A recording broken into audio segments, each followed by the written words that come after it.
Hello सभी को नमस्ते और राधे राधे। आज बात करने वाले हैं साढ़े साती के ऊपर। तो देखो, साढ़े साती जो है, बहुत सारे लोग साढ़े साती से डरते हैं। ठीक है। तो साढ़े साती में कैसे पता करें कि भाई साढ़े साती आपको लगी है? सबसे पहले तो सबसे इम्पोर्टेंट सवाल ये होता है कि हम कैसे पता करें कि हमको साढ़े साती लगी है। ठीक है। तो हम क्या करेंगे इसके लिए? इसके लिए हम देखेंगे कि हमारा चंद्रमा जो है कुंडली में कहाँ बैठा हुआ है। अब कुंडली कैसे देखेंगे? सबसे पहले एग्जाम्पल के तौर पे मान लो आपका 12 दिसंबर 1990 है। ठीक है, डिटेल।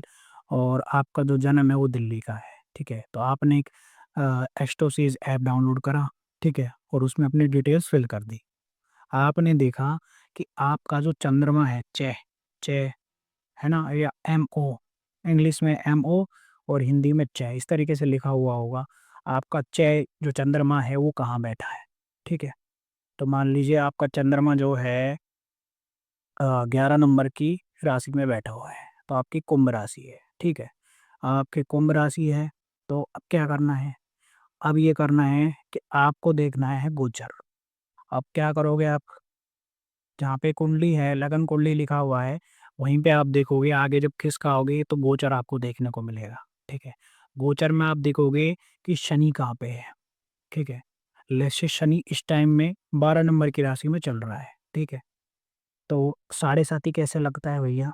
साढ़े साती लगता है जैसे आपका 11 नंबर का राशि है, 11 नंबर की राशि में चंद्रमा बैठा है, तो 11 नंबर का राशि हो गया। तो 10 नंबर की राशि में गोचर में जब शनि आ जाएंगे तो आपकी साढ़े साती शुरू हो जाएगी। ठीक है। अब जैसे 11 नंबर की राशि है, कुंभ राशि है आपकी, तो 10 नंबर की राशि में थे जब शनि, जब आपकी साढ़े साती शुरू हो गई थी, तो 2.5 साल वो। फिर उसके बाद वो 11 नंबर की राशि में रहे 2.5 साल वो, यानी 5 साल, यानी आपके जो है 5 साल निकल चुके हैं। ठीक है।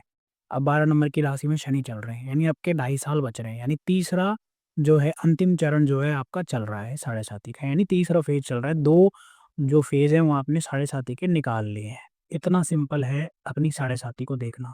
अब ये कैसे पता करें कि भाई साढ़े साती अच्छी जाएगी कि बुरी जाएगी? ठीक है। उसके लिए सबसे पहले ये देखो कि आपकी दशा कौन सी है। ठीक है। आपकी दशा कौन सी चल रही है साढ़े साती के अलावा? 6 8 12 भाव की दशा तो नहीं चल रही है ना? अगर 6 8 12 भाव की दशा चल रही है तो साढ़े साती प्लस 6 8 12 भाव की दशा, तो आपको थोड़ी परेशानी ज़्यादा आ सकती है। ठीक है। थोड़ी प्रॉब्लम ज़्यादा आ सकती है। अगर 1 5 9 4 10 इस तरीके की दशाएं चल रही हैं तो परेशानी थोड़ी कम आ सकती है। ठीक है। परेशानी थोड़ी रिड्यूस हो जाएगी। दूसरी चीज़ क्या देखोगे? दूसरी चीज़ देखोगे चंद्रमा की स्थिति क्या है कुंडली में। ठीक है। चंद्रमा कुंडली में कहाँ बैठा हुआ? चंद्रमा मान लो, लेट्स से चंद्रमा बैठा हुआ है आपका 5 नंबर की राशि में। ठीक है। या 4 नंबर की राशि में बैठा है, मतलब चंद्रमा चंद्रमा 4 नंबर की राशि में बैठा है, तो चंद्रमा क्या है? मजबूत है। ठीक है। उसके साथ में बैठा है बृहस्पति मान लो, तो फिर ये स्थिति बहुत मजबूत हो गई चंद्रमा की और बृहस्पति की, दोनों की इकट्ठी। अब चंद्रमा बृहस्पति इकट्ठे बैठे हैं तो यानी चंद्रमा ताकतवर है।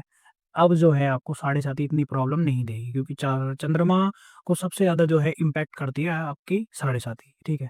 शनि जो है सबसे ज़्यादा इम्पैक्ट करता है आपके चंद्रमा को, आपके मन को। ठीक है, क्योंकि मन सबसे ज़्यादा इम्पैक्ट होता है साढ़े साती में। ठीक है। अगर आप मन से मजबूत हैं, हर तरीके की परिस्थिति आप झेल सकते हैं। ठीक है। अगर मन से कमज़ोर हैं तो परिस्थिति आप झेल नहीं पाओगे। तो ये है साढ़े साती के बारे में। अब क्या करना है क्या नहीं करना है उस पे भी थोड़ा ध्यान दे लेते हैं।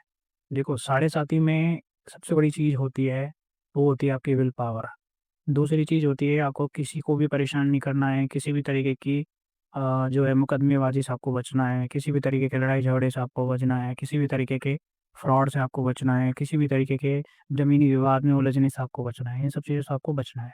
जब आप इन सब चीज़ों से बचोगे, किसी को परेशान नहीं करोगे, अपने जो रास्ते हैं उनको बिल्कुल सीधा रखोगे, साढ़े साथ परेशानी नहीं देगी।